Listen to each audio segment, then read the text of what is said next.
Hi, Sam from Guitar Village here, and today we're checking out the Boss's Martin 128. This is a really unusual guitar, not only because it's over 100 years old, but also because of how long the Boss has had it for. He's had it for over 30 years, and how long the previous owner had it for. So today we're going to talk a little bit about Martin guitars. We're going to also talk about how he came into ownership of the guitar, and also some of the specifics with this exact model as well. So, let's get into it.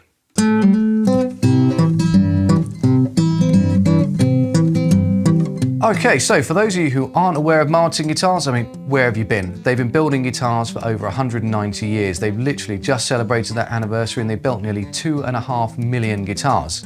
Now, to give you an idea of what was going on in America at the time when this was built, back in 1889, America was thriving. They had literally just started off building their 42nd state, so well done them. But crucially, 5 years before this thing was built, electricity had just started to be used. So, I mean, you can see how old this guitar actually is and kind of what was going on at the time. Now, talking about the Martin Guitar Company, I think what's important for Martin these days really is their appearance. And generally, when we think of Martin guitars, we're going to think of something like this Martin D28 I've got next to me. It's a steel-strung dreadnought guitar. Now, that's 20th century talk, but in the 19th century, this was kind of what everyone wanted. They wanted a guitar that pretty much was about as forward-thinking as you can get with them. So what Christian Martin was doing is he was fitting his X-brace into them, and what's really clever about that, not only does it give you more volume, but as they moved into the 20th century, it meant they had a guitar that was tough enough to withstand steel strings on there without breaking. Now, I want to talk about some specifics with this exact model I've got in front of me, but before we do that, I'd love to tell you the story about how our boss came into ownership of it. So, back in the late 80s, just after Guitar Village had opened, our boss gets a phone call from this elderly chap. He says, I've got an old Martin, I've owned it for 50 years and I want to sell it.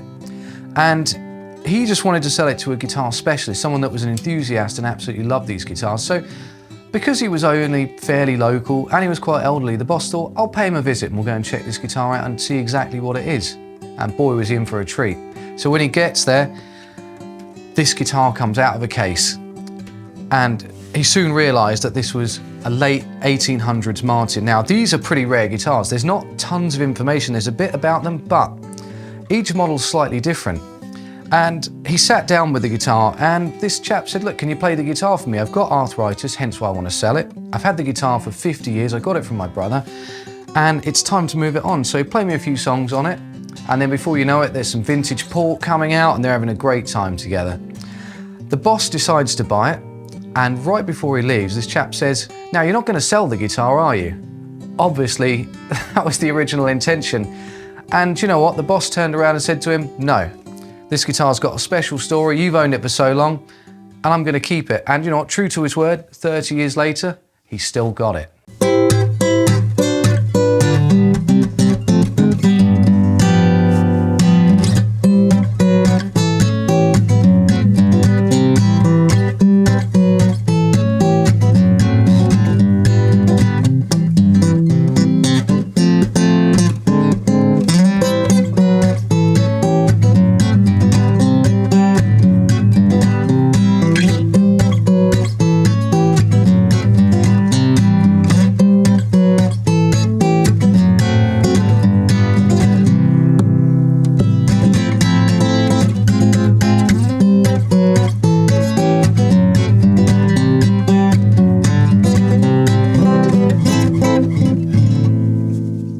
So I said we'd get into some specifics about this exact guitar, and let's do that right now. So this guitar, you might have noticed if you're eagle-eyed that there's no Martin logo on the front of the headstock. Back then they used to stamp it into the back of the headstock. They did that for a long time before putting the Martin logo on the front, and it actually says CF Martin New York on the back there, so this is a really early model.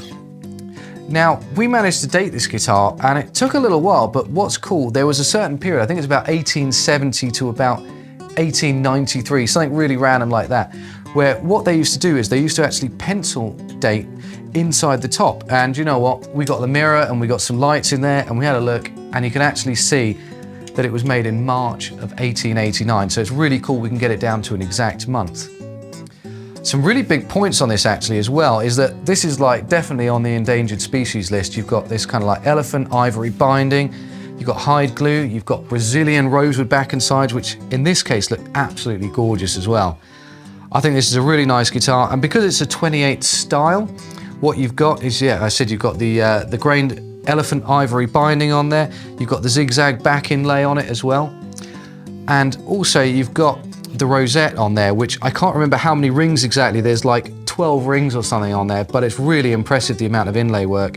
And also the herringbone around the top as well, something that I would say that Martin really lent into the 20th century. It's got a really strong V-neck on the back.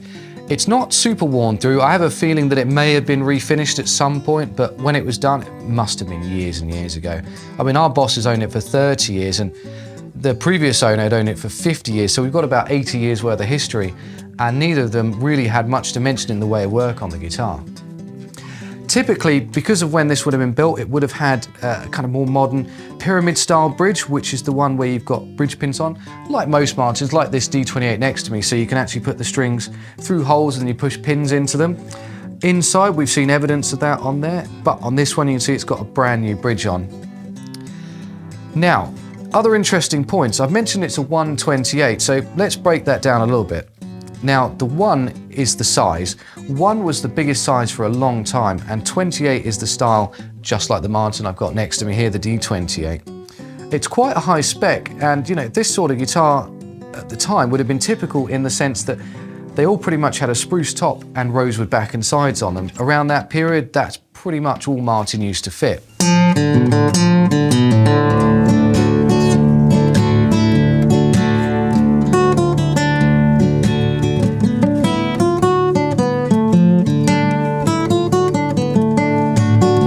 What's also really cool, in order to determine the size, we had to make quite a few measurements. There's a really cool chart online you can find that, you know, you can measure how big the upper, the lower bout is, you know, you can measure across the guitar, and you put this chart together and they actually tell you exactly what size it is.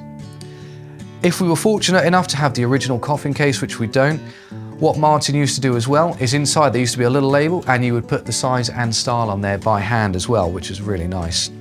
All in all, it's a really cool guitar. It's super lightweight as well. It's got this gorgeous V-neck. The thing's lightweight, it resonates, you get lots of bass response from it as well, and it's quite loud as well.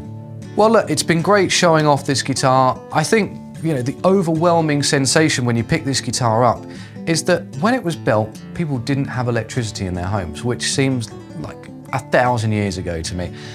And when you pick it up, it's so familiar. It's pretty much as familiar as this D28 that sat next to me, a guitar that was made like last week. So when you put those two things together, it just shows you how great those early Martin designs were and how well they've withstood the test of time. Now, as always, thanks for watching. It's been great fun making this video. For once, the links won't be in the description, so you cannot check this guitar out, but if you see an old Martin, give it a try. These things are incredible. They're great sounding guitars and you will not be disappointed.